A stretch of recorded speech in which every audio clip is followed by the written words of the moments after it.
nandito na tayo sa site guys. At nag-hook na ng trailer yan. Yan ang load natin.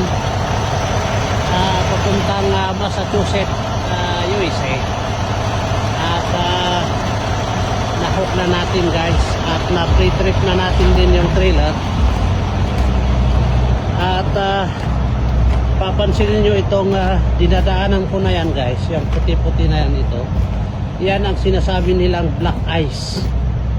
Yan, kapag yan ay tumigas sa kalsada, yan nagkakaroon ng disgrasya sa daan. Kaya kahit tao dyan, ito yan, titignan nyo yan, na-focus yan, tubig yan na tumigas, hilo siya. So yan ang pangarga natin guys. At so far so good naman yung pre-trip sa trailer. At itong isa ay pangarga rin ni paring Jimmy. Sabi nila isang drop lang. Titignan natin mamaya kung totoong isang drop. At hopefully isang drop ito. Kaya lang medyo may problema tayo guys. Kailangan natin umakyat sa taas.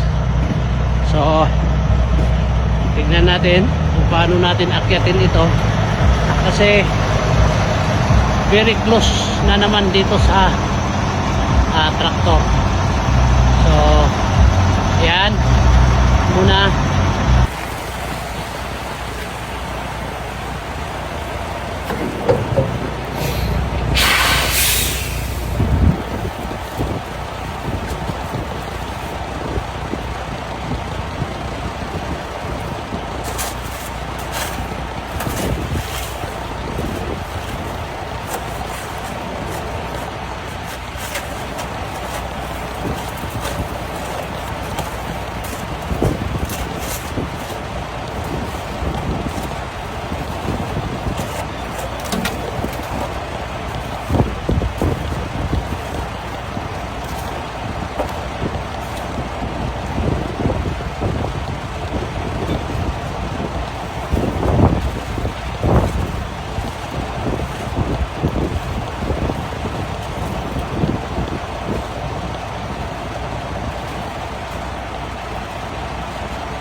So yan guys, nakuha na natin yung bill of lading natin. So yan guys, ito paperwork natin galing sa customer opisina.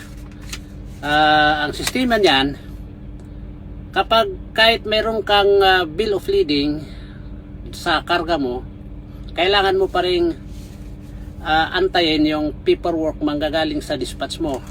Yun ay yung is manifest. Yun ay patunay na pwede kang mag-cross sa border ng US. So kahit wala ka, ay kahit meron kang bill of lading, kung wala kang manifest guys, hindi ka papapasukin. Sa mga bumabiyahe ng US, siyempre mga yan, alam na nila yan. Yes, for information lang sa mga hindi pa. At ito guys, nakuha ko na. At siyempre i-prepare natin yung ilag natin. Tapos natapos naman natin nalinisan sa trailer natin, na-check na lahat, paperwork na lang, and then coordination na lang, and then pwede na tayong tumakbo guys. So yan lang update natin guys. At ako'y pupunta ng Massachusetts. I'm lucky because isang drop lang, but I don't know kung ano yung sistema dan sa deliveran.